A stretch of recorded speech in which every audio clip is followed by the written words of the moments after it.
very familiar with the field. So, and I'm always excited to talk to another pit master. So Yes, sir. I don't consider myself a pit master, even though I did competition barbecue for a few years, but I never done well. So I don't know what that's saying, but I liked it. I had a good time. The best part to me was getting the stick burner going and just setting up all night telling stories and throwing everything on there at different times to get them smoked up for showing. So. Yeah. But it's great to meet you. I'm an entrepreneur as well, small business owner, and so my hat's off to you. Getting anybody that's in the restaurant business, it is not easy. So making it go is totally hard work and dedication, and I appreciate that. Yes, sir. Well, if it's easy, everybody do it, right? Yeah, exactly. Hey, Alex, how about yourself? A little bit about me. I'm mainly in the technology sector. Still love a good barbecue and love the conversation around it, especially since there's so many ways to do it.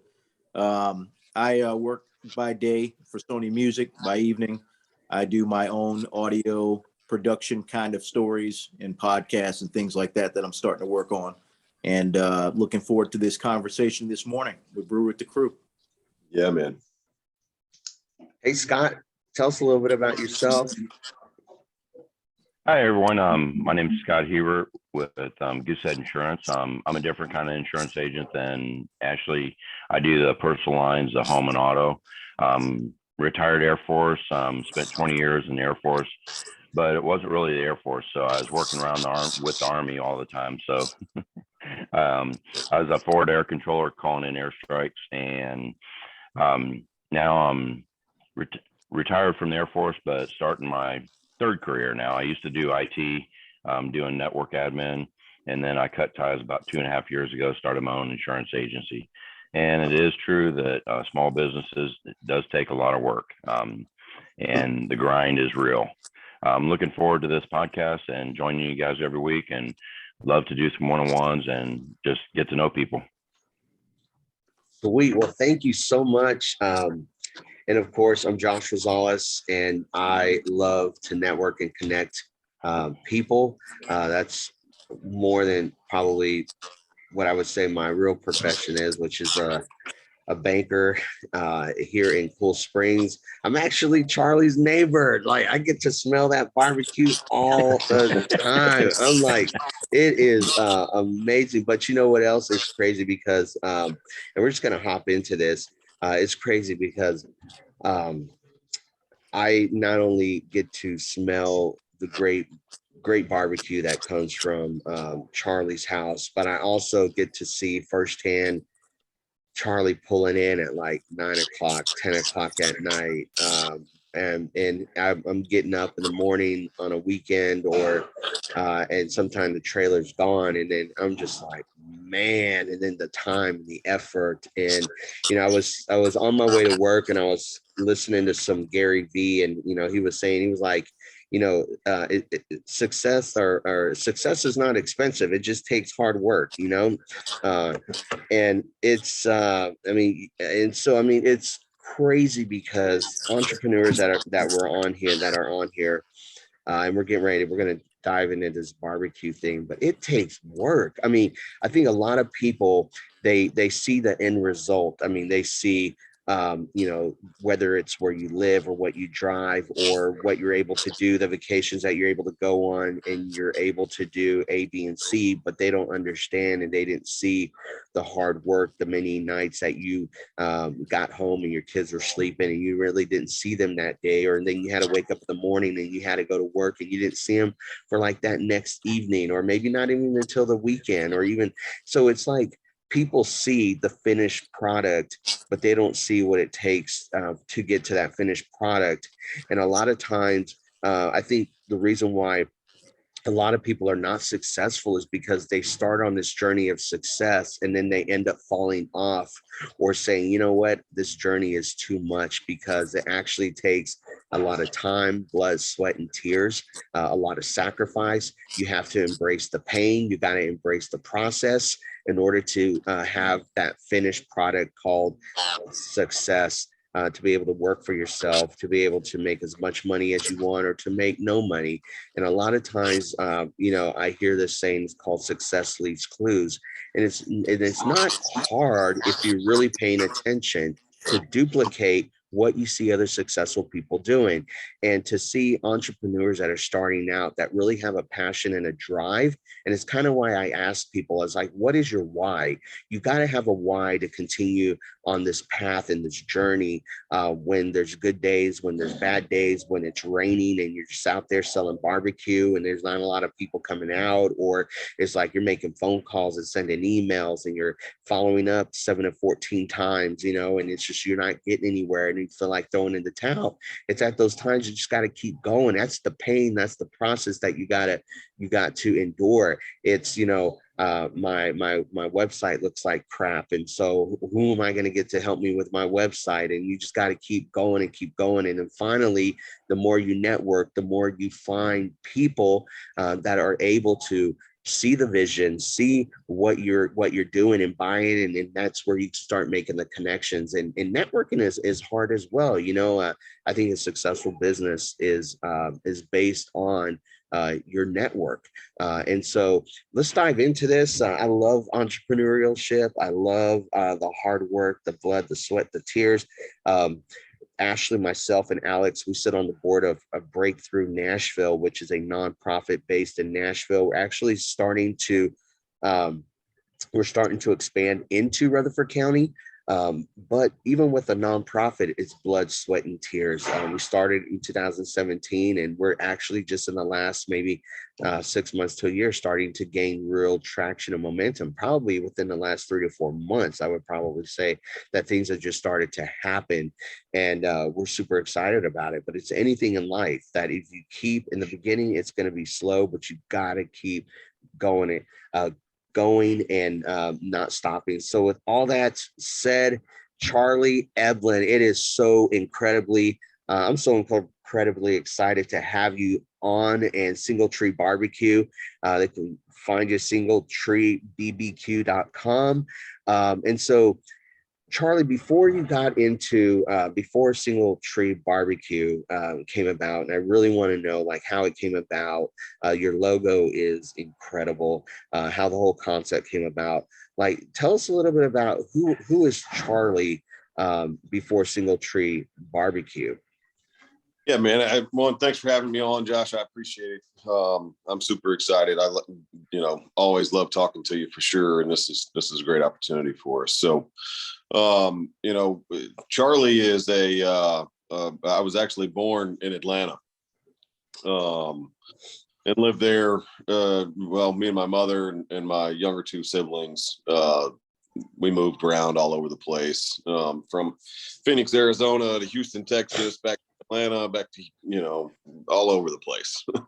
And then I think it was 88 or 89, somewhere in that category. I moved to Murfreesboro, and moved in with my dad, and was here pretty much for the rest of my life. And I moved to Alabama for a little while with my wife, and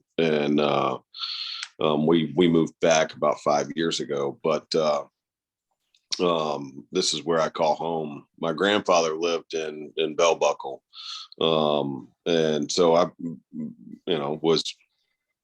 this is where house is, right? This is where home is, and my mom's side of the family lives in Atlanta, but I pretty much grew up here through middle school and went to Central Middle School before it turned into the magnet school over there, and left there, went to Oakland High School, and then attended MTSU a little bit. So, I've always done cooking. That's kind of where we've been. We would eat out every once in a while, but most of the time it was it was cooking on the grill, or, you know, just kind of hanging out, having family over and friends. And, you know, growing up around my grandfather's farm in Bell Buckle, you know, you went out there and you worked all day.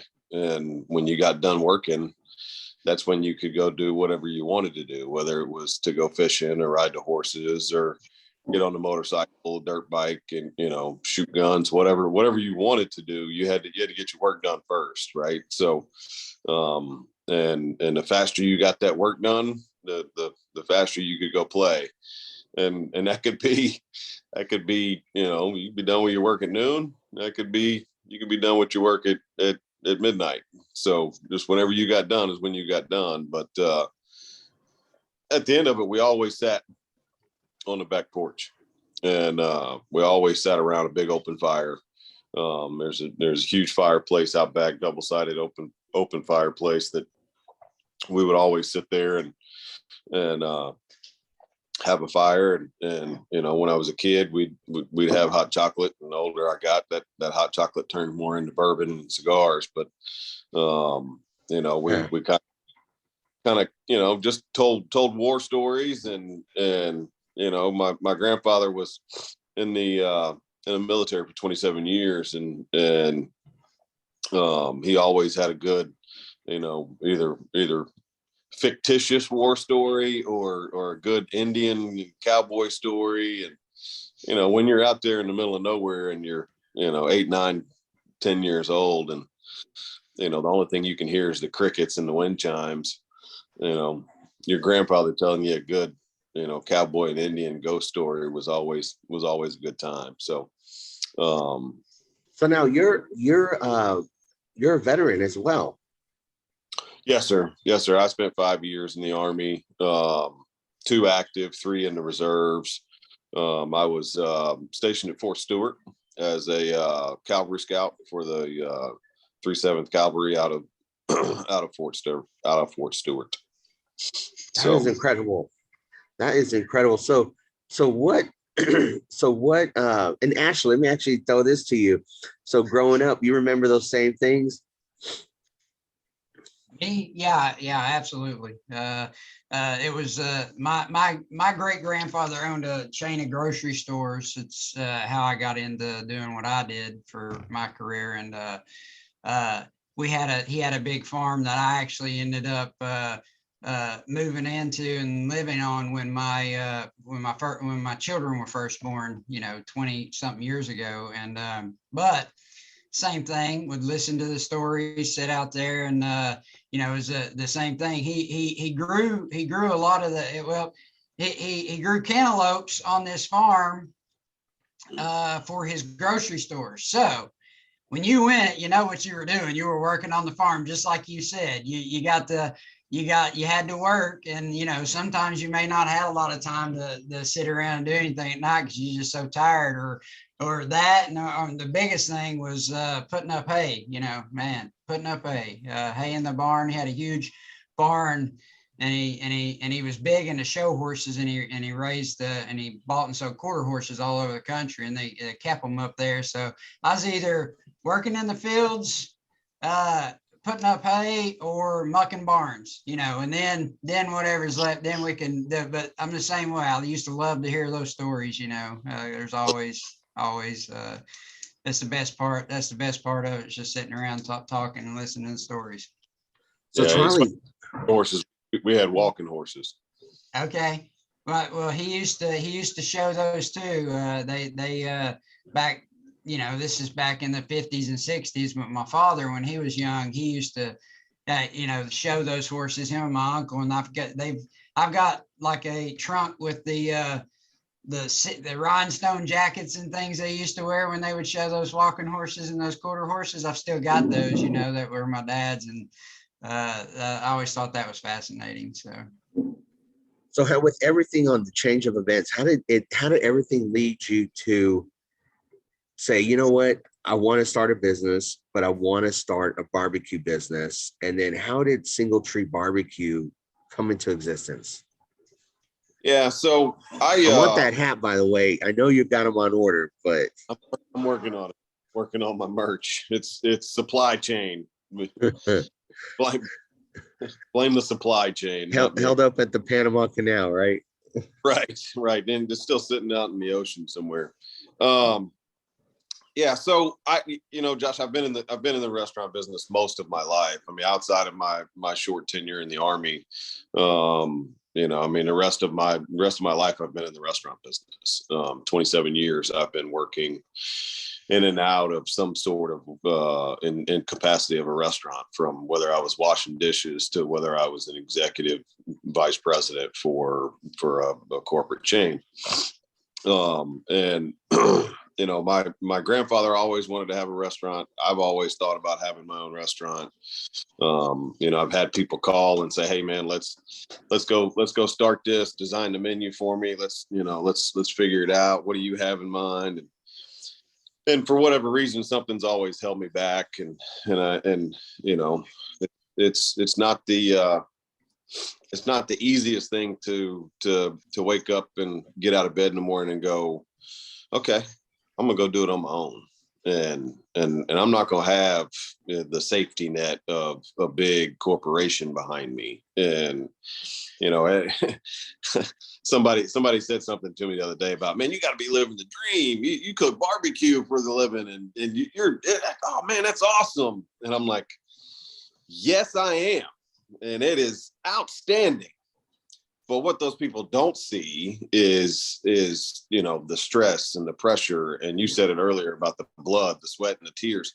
That's not that's not a synthetic thing. There's real blood and real tears and real sweat that get put into it every single day. And the lows are low and the highs are just amazingly high. And it's so incredible.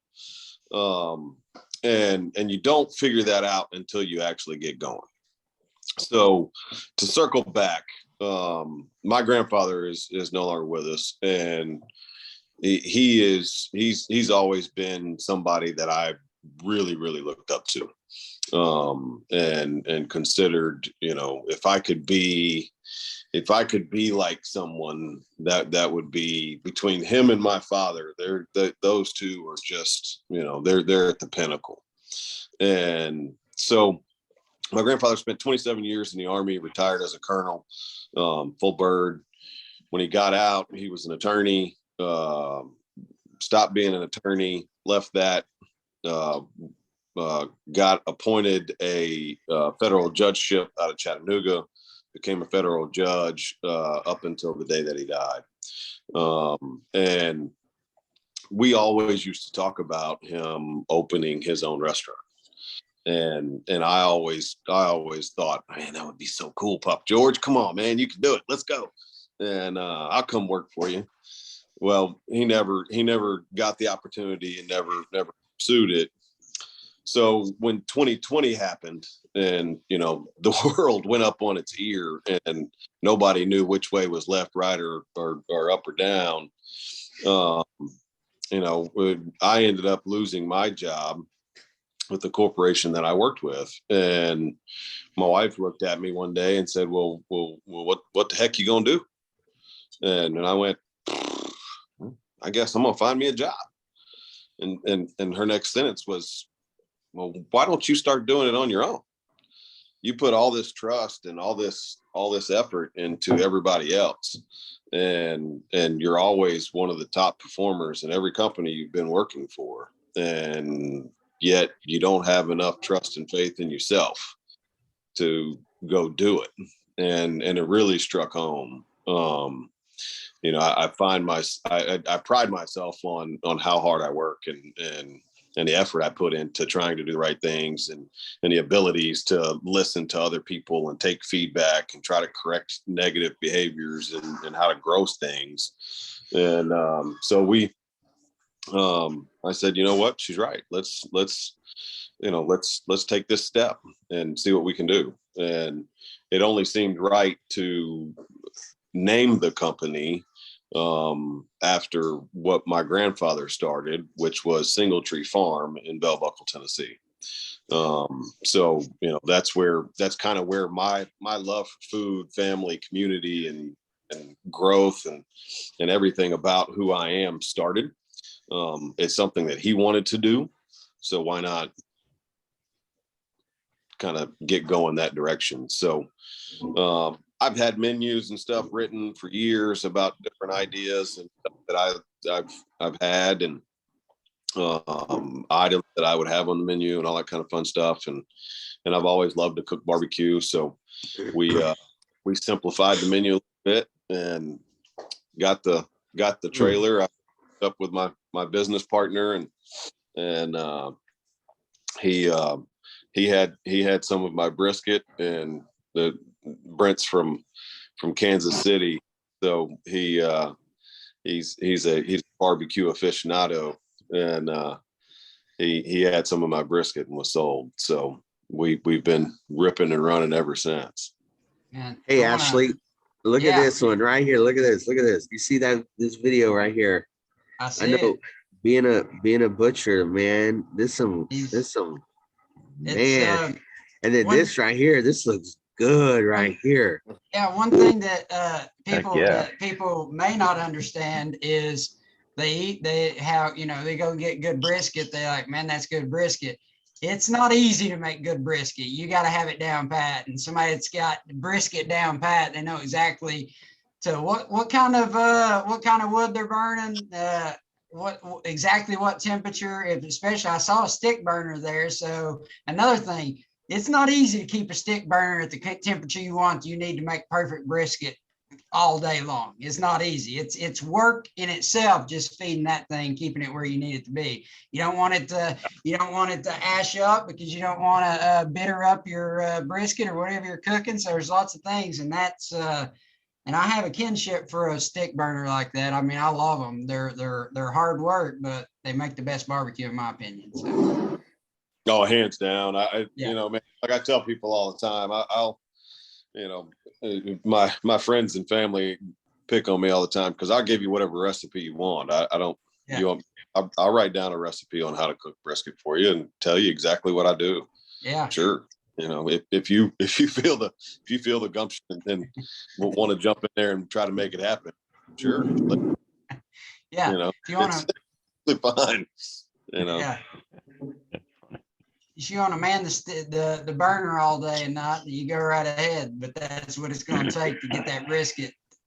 Brisket. Well, there's so much to, barbecue. I tell people all the time, man, it's not an exact science, and there's not a, if I wrote down my recipe for potato salad exactly and gave it to you, and it had step by step on how to make it all the way through, you're going to be able to make it, and it's going to taste almost identical to mine, right? I mean, it's not going to be different, but if I write down my steps on how to cook a brisket, it may or may not be anywhere close. And there's how you trim the brisket will determine how it comes out of the smoker just as much as how it goes in. What seasoning you use, how long do you season it, or how long is it seasoned before you put it on the smoker? What temperature is the brisket before you put it on the smoker? Is it cold? Is it hot? Is it room temp? Is it, so there's so much that goes into it, where it's placed on the smoker,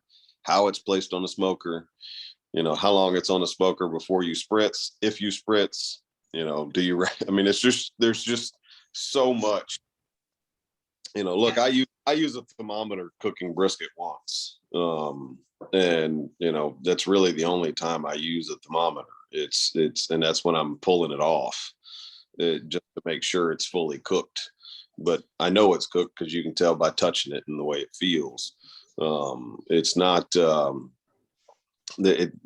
barbecue is just way more of feel and touch and visual cues than it is black and white anything. And it's tough, but it's so much fun. So, amateurs like myself, we like really amateurs like myself. So we got our grill and we got our smoker in the back. And I remember the smoker from talking with Ashley, and a while back, it's like, okay, a smoker is not like a grill, or you just like, oh, let me grill some burgers, or let me grill, some, I think it was even, what was it? I was gonna smoke, or I was gonna grill You were trying to grill spare ribs. Yeah, Yeah. spare rib. I put them on the grill. I was just like, man, you should have put them in the smoker, because like the smoker, it breaks down the fat and the muscle, and you gotta let it. I remember Francis, my wife was like, oh, let's throw it in. Let's throw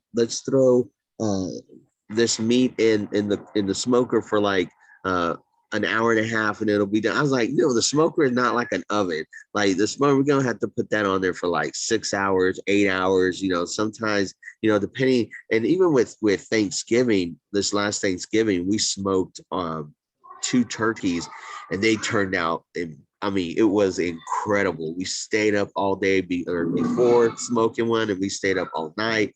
And then the next morning, it had it smoking out there, and it's just something about barbecuing and smoking meat that you just don't get by just regular cooking, or just doing it regular. And it's just like the barbecue, the taste, the flavors all come out. And I know you got to wrap it in aluminum foil, but it's cool to have friends like Charlie and Ashley that I'd be like, hey, so what do I do?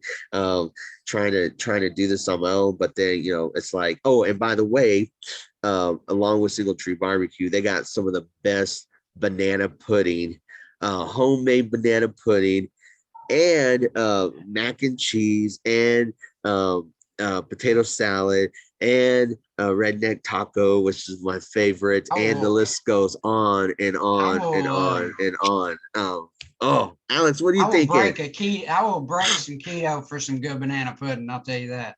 Oh my goodness. I mean, I am that banana pudding is it for me. You just lost me. I mean, I was just in all the way. Then I'm gonna drive there to get banana pudding. Top of the line, right? I guess I got for you, Charlie. When it comes to that, speaking of process, because Josh was talking about the cooking in it for an hour and a half, smoking it for an hour and a half versus 6 to 8 hours. Do you find in your industry a place for meat aging in the barbecue business?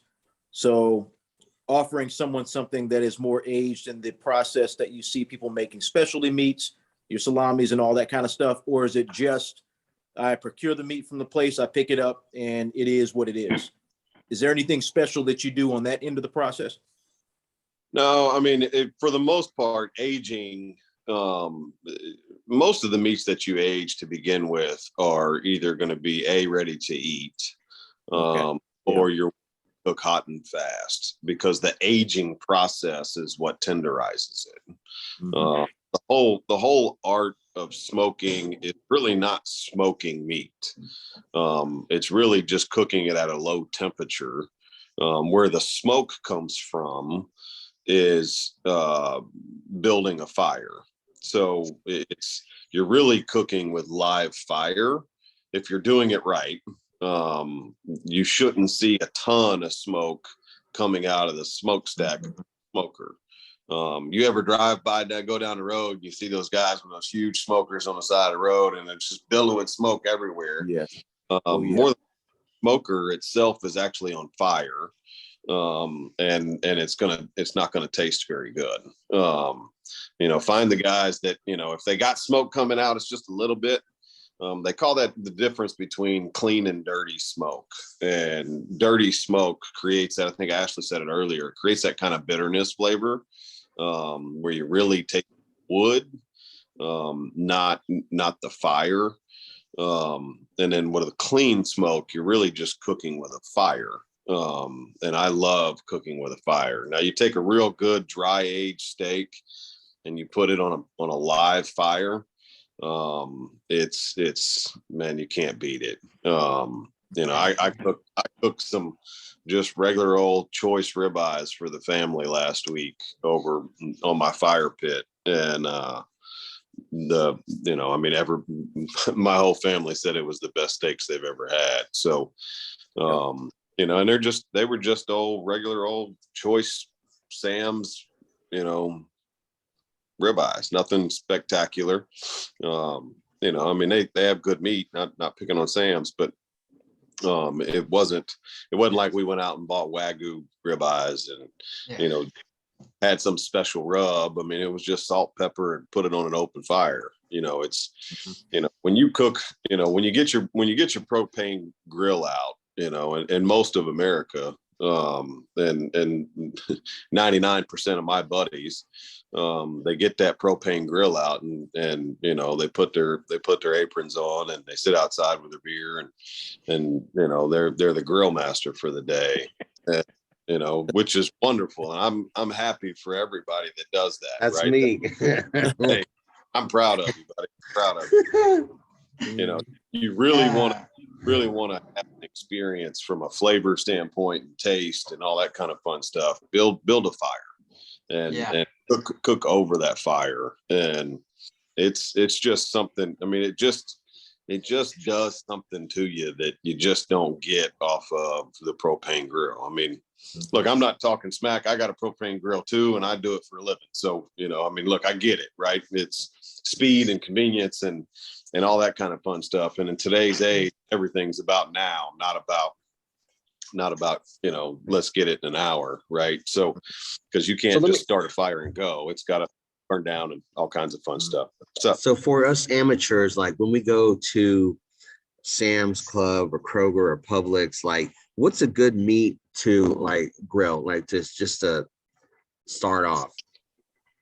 Well, from a grilling standpoint, you know, I mean, it really just depends on what you want, what you like, what your flavor, what your preferences are, right? You know, I mean, in my household, there's probably, you know, we got 5 people in my household, and there's probably 4 different styles of what people would have on their final meal. And you know, I really like a really good strip steak. You know, you get a good New York strip or a pinchata, or, you know, I mean, there's all kinds of fun stuff that you can, you know, get. Fillets are amazing. It's really kind of hard to screw up a fillet. You know, it doesn't matter what grade you got. You know, I mean, if you got just a regular choice fillet and you cook it to a nice medium rare, medium, it's going to be as tender as you can be, no matter what you do to it. You can't. Now you go out there and you cook it well done, it's going to be tough. It's well done. Yeah. No, you that's good. Ribeyes are probably the easiest of all, from a standpoint of they're a little bit thicker most of the time. You know, they're typically about an inch thick, just the standard butcher cut. And they got so much fat and marbling in them. Excuse me. So much fat and marbling in them that it's really kind of hard to mess it up. You know, it's going to be tender. It's going to have flavor. You know, the biggest mistakes I see people do, and people inside my own family do, is they go get whatever steaks they want, and then they come home and they dump a whole bunch of Worcestershire in there and let it marinate for a couple of hours, and then go throw it on a hot grill. And they don't understand why it's so salty, and they don't understand why it's so charred. And there's enough sugar content in Worcestershire and enough salt that if you let it marinate for any kind of time period, it's just going to be overpowering, and all you're going to taste is the Worcestershire. And you know, look, I have plenty of people that I've heard and talked to that do it, and I tell all of them, just stop. just take the Worcestershire out, you know, coat that thing with salt and pepper, you know, sit on the counter for about 30 minutes before you're going to go put it on your grill. Let it get to room temperature with that salt and that pepper. You know, if you want to throw a little garlic pepper on or garlic salt, you can. I always do that afterwards with a little garlic butter, and then rock and roll from there. So, you know, I mean, grilling is not as hard as most people try to make it. It's you know, People probably overthink the process. Yeah, I mean, you know, look, man, I'm not that smart either, you know, so you know, I have to keep things very simple. And so I do that for the simple fact of, you know, I want my food to taste like the food that it's supposed to be. and not taste like something that it not, I'm not trying to make a brisket like pork. I want my brisket to taste like my brisket. I want my pork to taste like my pork. So that's why all the ingredients are simple, and keep things simple, and just focus on the technique of things. Exactly. Better. And so, it's the same thing with grilling as it is, being a low and slow barbecue guy. Hey, Charlie, let me ask you this. I'm gonna transition a little bit because I really want to know so your wife and is so supportive of what you do and is so involved in what you do. I feel like it is so important to make sure, like, you can have a business and your spouse not be on board. And it's like, it's a lot easier. I think and having a business is not easy, but it's a lot easier, the support factor, when your spouse and your family are on board 100%. Talk to us a little bit about how that plays into having such great support from your family, and particularly your wife, and what she brings to the business. And then what are some of the challenges that you have come through with starting Single Tree BBQ, and kind of maybe some of the growing pains that you're going through now? And talk to us a little bit about that. Yeah, I mean, look, number one, if it wasn't for my wife, I wouldn't be sitting here right now talking to you. Exactly. Yeah. I mean, she's my rock, man. She's my whole world. She's the one that gave me the giant shove to jump off the ledge of starting my own business. That, for me, was like standing on top of the Empire State Building and knowing that I couldn't fly. Without her, I wouldn't have ever even thought about it. Without her support and starting all of this, I mean, just the emotional side of it, I don't think I'd have been able to handle my wife. I mean, look, I went from traveling 4 or 5 days a week all over the Southeast and country, for that matter, to being home 7 days a week and being with her and those little rugrats that I have here most days. So they're good baseball players, though. They are. They're basically all through and through. That's how I spend my days off. But I mean, look, she's amazing. And that banana pudding you talked about earlier, we wouldn't have that without her either. She's the dessert queen, man. There's Oreo cookie, banana pudding. Oreo pudding, and hey, look, I'll be honest, I didn't know how to sweat pudding until days ago. It was I finally had to ask, and I need to learn so I can do it myself and don't have to ask her to do it all the time.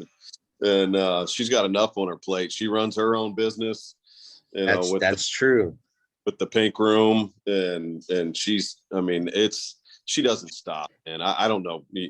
I think I work hard, but my wife is amazing, man. She just rolls every day. I mean, I think she's normally up between 4:30 and 5 in the morning, and she won't. The kids, the household, the running around, her business, your business. Like, I understand. And she worked on the truck with me last night. So it's we sponsor a couple of the softball teams here in town. So she came and hung out with us there. So what are some of the growing pains that you've experienced? The growing pains are funny, man. You do something for so long, and then you change one variable, right? I've been in the restaurant business forever, and instead of it being a restaurant that is located in one spot, now I got one that's on wheels, and I can take it wherever I want to. So the very first growing pain was simple. I designed and wrote a menu that was based off of a brick and mortar restaurant. That's wonderful. but it doesn't work in a 7,500 square foot trailer. It just doesn't. The things, they move differently. The flow is different. There's just not as much space. So you have to get creative on how you store things and where you put things and how you prep and get ready. So, you know, that was the first hurdle. I thought I was going to have this, you know, amazing menu with, you know, quarter chickens and, you know, 9, 10, 15 different items on my menu every day of the week. And okay, great. You know, the second, you know, it's just not possible. Right. So, you know, and then the last one I didn't learn, or the last hurdle that we've been overcoming and challenge that we faced was, you know, how do you do this? How do you do what I do every day by myself? And because I've always prided myself on how hard I work, I thought, you know, hey man, I can have this trailer out, you know, 5-6 days a week and still be able to get it all done. That's not the case. It's, you know, my partner's got a full-time job. He helps us and does all the books and the IT stuff and the back on the backside of stuff, with the, you know, the marketing side and the prep side of the food and scheduling of events. And, you know, there's a lot to do. So, you know, we came to a realization, especially over this winter time, that even though the winter was slower because we're a food truck, nobody wants to stand in line when it's snowing. You know, there's still so much to do and you can't do it all yourself. It's just a physical impossibility to think that I can wake up every day and have the trailer out the 5 days a week at minimum, 6 days a week to make the money we need to make and think we're going to be successful and awake, you know, being able to have the energy to keep going. It's just, you just can't do it. You can't work 5-6 days, you know, in a row, 14-15 hour days and think that you're physically going to be able to keep up. You know, not only does your body give out, but your mind will give out too, because you don't have time to decompress. So we've hired a couple of people. That was a challenge all in itself. You know, I think I've been looking to hire people now for 6 months and I only needed to hire 2. And it took me up until last week to get those 2 hired. So, but now that we have them hired, they'll be starting with us next month, going through some training and getting ready, getting things to go, which will kind of help me grow the business versus work the business. And I think that's where a lot of business owners and entrepreneurs go wrong sometimes is, I know we have gone wrong there for sure, is we get tied up in working the business versus actually trying to grow the business. And, you know, I started this whole thing with my grandfather or my grandfather's name. But one of the things that, you know, we had as a kid was community and, you know, you could sit on the back porch and it didn't matter who you were, you could all come back and hang out with us and talk and chit chat and all that kind of fun stuff. And so now the current challenge is full circle of, okay, now how do we grow it? And, you know, but not just Single Tree BBQ, the food truck, but how do we grow Single Tree BBQ, the community? How can we do more in the community? How can we give back to the community? Where can we make an impact? One of the things that I've said in every position and every job that I've ever had in my life was very simple of, we are business owners and leaders and we have the ability to impact people's lives every day. How we do that is what's important. And, you know, for the last, you know, year, my impact hasn't been what I want it to be.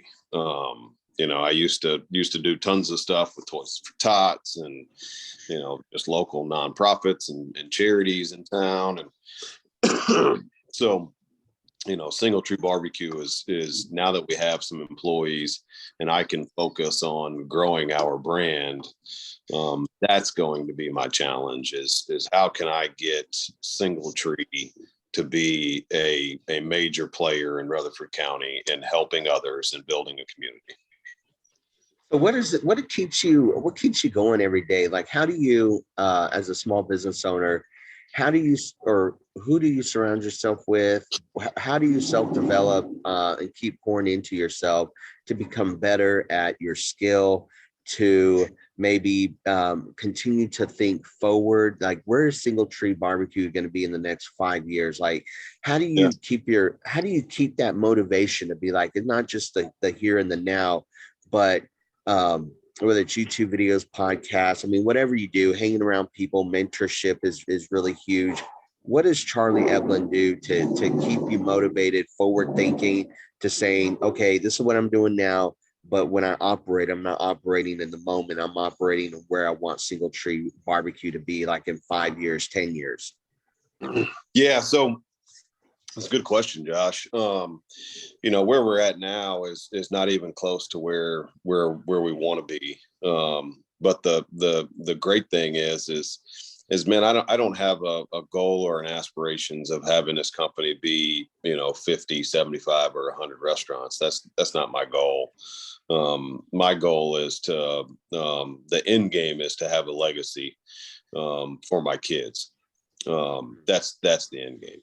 I want my kids to be able to have something that when I'm in my happy hunting ground or my happy pit, whatever it is, that they can be proud of. Hey, this is something my dad, my mom built, and we can have pride in knowing that they put in their blood, sweat, and tears in this. So, to be forward thinking, it's tough sometimes, man. No one ever wakes up in the morning every day, 365 days a year, and is motivated every day. They're just not. Those people aren't there. And I used to think that, why can't I be the guy that gets up every single day that's just super excited, ready to go every day? It's because those people don't exist. Human beings aren't we all wake up on the wrong side of the bed sometimes, right? We all oversleep. We all, oh man, I didn't get to work out this morning, or, whatever it may be. So, but it's what you do on the days that you're not super motivated, right? Do you still get up and do you still go work? Do you still go put in the effort of, man, I don't really want to do this, but I got to, and still get it done, not with a lower standard, but still do it to the same high standard that you have. So from a motivation standpoint, I'm not motivated every day, Josh. I'm the thing that will never change is, I wake up every day and I see my wife and kids. And that's your why.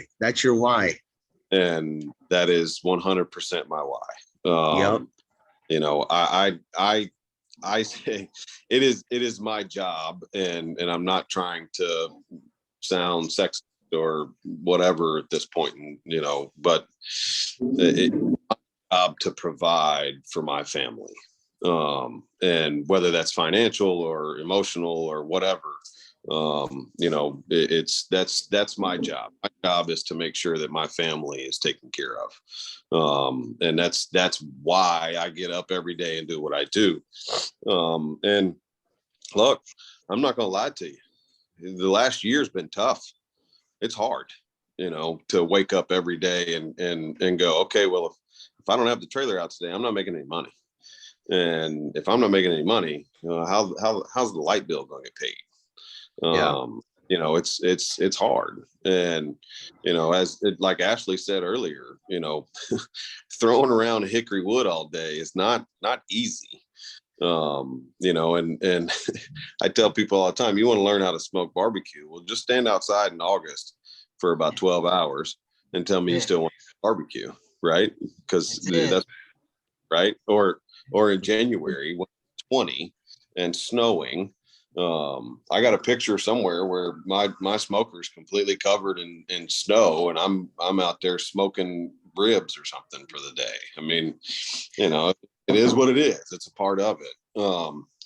You know, but I do my best to surround myself with people that are motivating. You know, I try to watch, you know, inspirational videos, and, you know, what's his name? David Scoggins. It's just, I mean, that guy, he's a bubbler too off a plum, man. And I love it. You know, I absolutely love it because, and I think he even says, you know, it's the crazy ones that are obsessed and where people think that they just are off their marbles to do what they do that are going to continue to be successful. You know, and I've always thought that the people you surround yourself with are the ones that you're going to be like. So, you know, if you surround yourself with a whole bunch of, you know, non-thinkers and people that want to grow and do better, and then that's what you're going to do. Those people aren't on the internet trying to, They're a dime a dozen. Yeah, you know, they're not trying to learn how to get better. You know, man, look, I'll tell you, man, I've been cooking briskets for a very long time, and I read something on how to cook brisket at least once a day. At least. And, you know, I mean, there's a lot of people out there that think that I don't need to learn anything else about cooking brisket, that I got it. But I'm still trying to get better, right? I'm still trying to learn different techniques and different ways of doing it. And, you know, because of that, because of doing that, my brisket this winter has been better than it was last year at this time. You know, because I learned a different technique and I tried it and it came out amazing. You know, so, you know, doing those things and keeping those, you know, people around you and, you know, just trying to really stay forward thinking of what's the next big thing. You know, it's tough, but, you know, I mean, look, I'm 40 something years old and I'm trying to learn how to operate TikTok, man. You know, yeah. I mean, hey, you're doing a good job though, man. Right here too, man. We're in the same boat on that.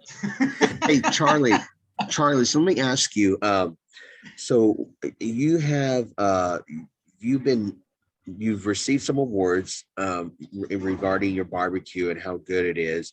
What are some of the rewards? And it's almost say we're wrapping it up, but what are some of the awards that you have won? Where can people find you? I got your Facebook page, or I got your website pulled up, Single Tree BBQ.com. Also, we got your Facebook page, which is Single Tree BBQ. That is an amazing looking picture right there. Plus, we got your Instagram page right here with Single Tree. What are some of the recent awards that you won, and what was it for your brisket? Was it for what was it for? And then where can people find you and connect with you? Yeah. So, you know, award wise, the most recent thing I was nominated for, what was it? The restaurant news. Yep. I voted for you. They awarded me one of the top, I don't remember what number it was, but one of the top restaurant executives in the country, is the most recent one. And I'm actually going to the restaurant leadership conference here in a couple of weeks. So, you know, so it's that one was pretty cool.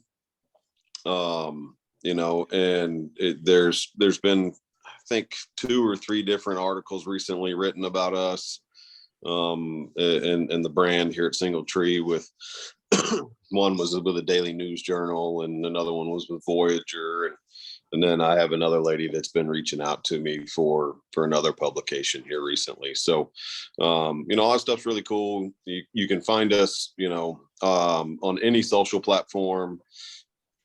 I haven't really gotten into YouTube yet. That's coming. But we are going to start doing a live show on Monday nights in April. Excuse me. We're going to do that on Instagram Live. I think, probably like 5 or 6 o'clock, give people time to get home from work. That's going to be really cool. Something you don't want to miss, because we will have one show where it's just me, and talking about what we're doing or how to cook something. And then we'll have a couple of shows with some guests. And then probably just one Q&A show every month. So that's coming. Really cool stuff. You can find us on Facebook, like you said, Instagram, TikTok. All 3 of those are at Single Tree BBQ. The website's, www.singletreebbq.com. And then YouTube as well is at Single Tree BBQ. So where are you going to be this weekend? That's my question. So exciting things for us, Josh. Starting Thursday, we will be doing delivery with Hometown Delivery. So I'm not taking the trailer out this week, but you will be able to get delivery. Before I went live doing deliveries at events, I wanted to be able to have just that to focus on, make sure we execute properly. Okay, my question is, will they Hometown Delivery, will they deliver to your next door neighbor? Josh, just call me. I got you. Well, I know that I'm absolutely starved to death right now looking at those pictures. So I'm glad you actually took it off that screen, because I'm in trouble over here. But hey, let me ask you one question that you will get this. And I don't, and I think it's funny, but are you a right side or left side brisket? Yeah, I don't know if I have an opinion, Ashley. I don't either. There's guys out there that have very strong opinions, but I don't know if I really care. Only barbecue folks will get that joke, and I think there's nothing to that myself, but because the cow, I've been around cattle for most of my life, and they lay on either side, so it doesn't really matter. Right, yeah. I've never seen anything that held up that argument either, but no. It's like, do you cook your brisket fat side up or down too, right? So I mean, as long as you cook it right, that's all that matters. Yeah. That's always I'm gonna just say something here real quick. My takeaway from this: it was fabulous meeting you and hearing your story, and I just can't stress enough to people that the conversation we just had is obvious. Naming after his grandfather, that barbecue, good food in general, comes from a place of love. It really does. And the story behind that, right? And then he's putting into it. It's just like you were saying, build a fire, cook something, take the time, because it's a process, right? And you can obviously see that. You can hear it in the story. You can see it in the food. And barbecue, when it's good, I mean, it's when it's done right, it's a process, and just know that what it took to get it to that point, and that really is what makes it special. So I'm excited to get out that way and try it. I haven't tried it. Now let me ask you, do you bring your truck to places with people ask you, say, hey, we need a vendor out here, can you come? Do you do that? Yep. We do all types of events. Anything from, last night we were at the Blackman High School softball game. We sponsor them as one of their teams. And then April 2nd, we're doing the Banana Pudding Festival here in Murfreesboro. Oh, man. Oh man, I'm coming to that. You got that. Wait. It's You're killing us. gonna be a lot of fun, man. And then the 1st of May, we're doing the barbecue festival. So, I got asked last week to do the IndyCar race that's in September. So, all kinds of stuff that we do. So, Yeah. All right. Well, that's Hey, the other because thing I network with a lot of folks, and I see this a lot. People needing vendors, right? Come out to this event. So I'll connect with you, and when those opportunities arise, I'll make sure I pass them your way. I appreciate it. Thank you. Yeah. And the other thing too is this is a great opportunity to meet new people, to network. I know, Ashley, you are when it comes to life insurance and taking care of family, you're the man. Scott, you're in the insurance industry as well. What is it specifically on the industry that you're in, Scott? Mainly right home and auto.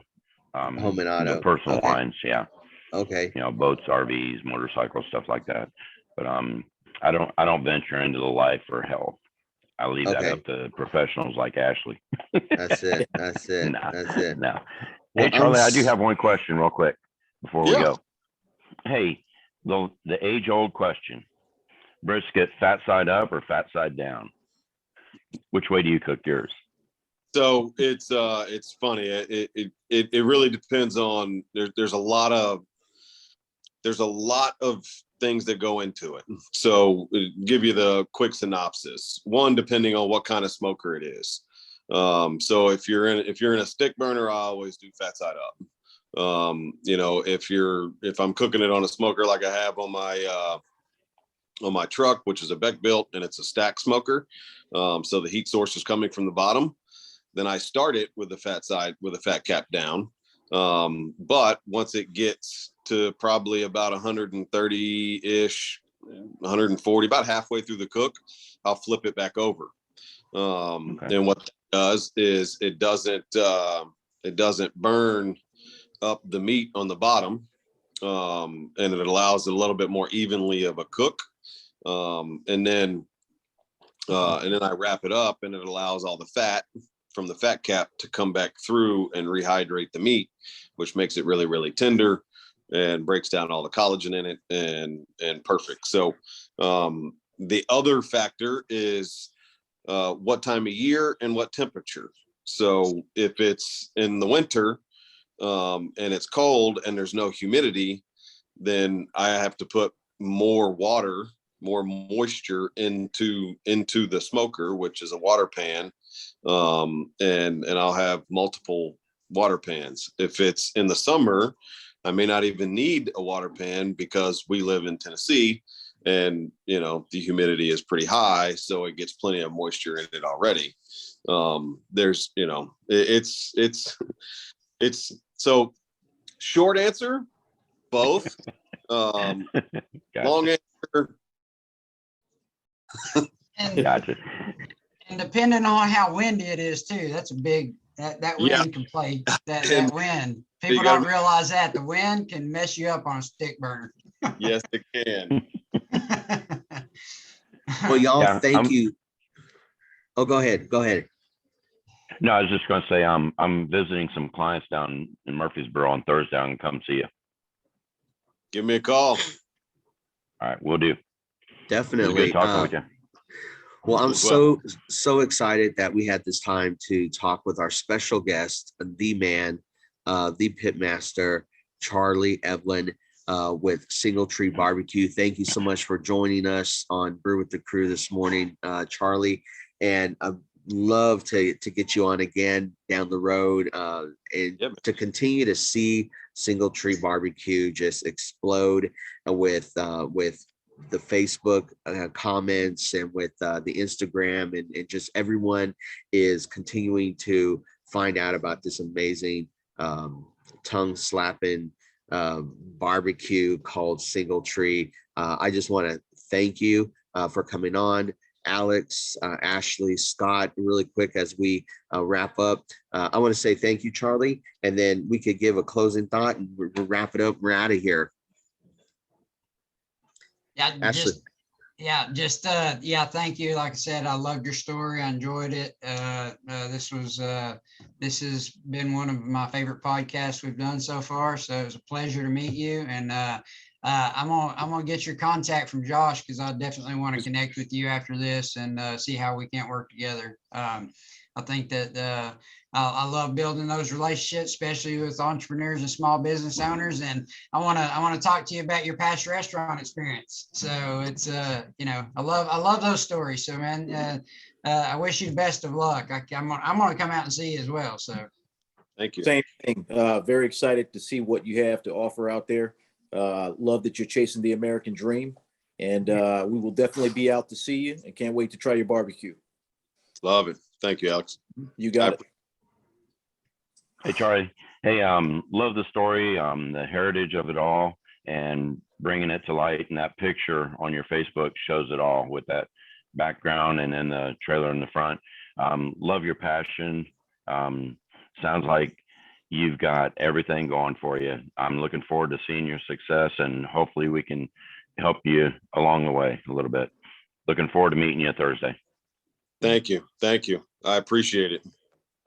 Awesome. Well, from all of us to all of you out there, we're going to, whether you're listening to the podcast, whether you're watching this on Facebook, we want to say that you definitely got to check out Single Tree BBQ on Facebook, Instagram, TikTok, YouTube's coming out. Come out and visit. I'm telling you, the trip to Murfreesboro to come eat some barbecue is amazing. And the banana pudding, oh man, the mac and cheese, the potato salad, like I'm just go on and on and on. My wife's like, what are we gonna do? Are we gonna eat barbecue? And it's Single Tree BBQ, and especially having pair it with some beer, with a cigar, with just barbecue goes with everything, like everything. I've got everything running through my head right now, man. What we're gonna do? Scott and I are gonna get together, put on an event, invite a bunch of people, and have Charlie come out and do it. Dude, I'm gonna wrap up with this. So New Year's Eve, Charlie smoked a pig, and woke up. He was out there like 7 a.m. and then that pig, we started eating at like maybe 9-10 o'clock at night. Like it was just so good. It was cool because the process was there. Like I walk out the front door, had to go to work that morning, but you see the pig in the beginning, and you come home and you just saw cooked it right out there. It was a really cool. And actually Single Tree BBQ has brought not only just as community, but it brings our subdivision together, and the outpouring of support that our subdivision has for Charlie and Sarah and Single Tree BBQ is amazing, because we've got families that they're walking across the lawn and walking to grab barbecue, and we got kids that are running around. I mean, I'm just like, man, it'd be like a country music video shot right there. It was just some great stuff. When I think about Single Tree BBQ, I think about community. I don't think about a big corporation. It's all about community. And Charlie, you're doing things right. You're building it from the right side up. And thank you so much for coming on this morning and spending time with us. I really appreciate everything that you've done. And I'm probably in the group of your biggest fans, and I just love it. So thank you for spending time. Hey, look, guys, I appreciate you having me on. Josh, I think the whole hog thing is going to have to come to fruition sooner than later. Again, I was thinking about the 4th of July. Last year we had a great time for the 4th. So, maybe this year we do the same thing with, cook a whole hog, and we got to thank our other neighbor, Justin, for, he's got the same size smoker I do. So he rolled his out, and since his is on wheels, mine's not. So, it was a blast doing it. I love doing it. And, you know, I just appreciate you guys letting me come on and tell my story and hopefully get a couple more people to join us in building this community and, you know, maybe something we said inspired somebody or helped somebody today. Yeah. Yeah. Hey, I'm gonna throw you an offer too. If you need anybody to trim briskets when you get busy, and if I got free time, I'll be there in a second to help you out. Hey, love to. I'll take the help. Prep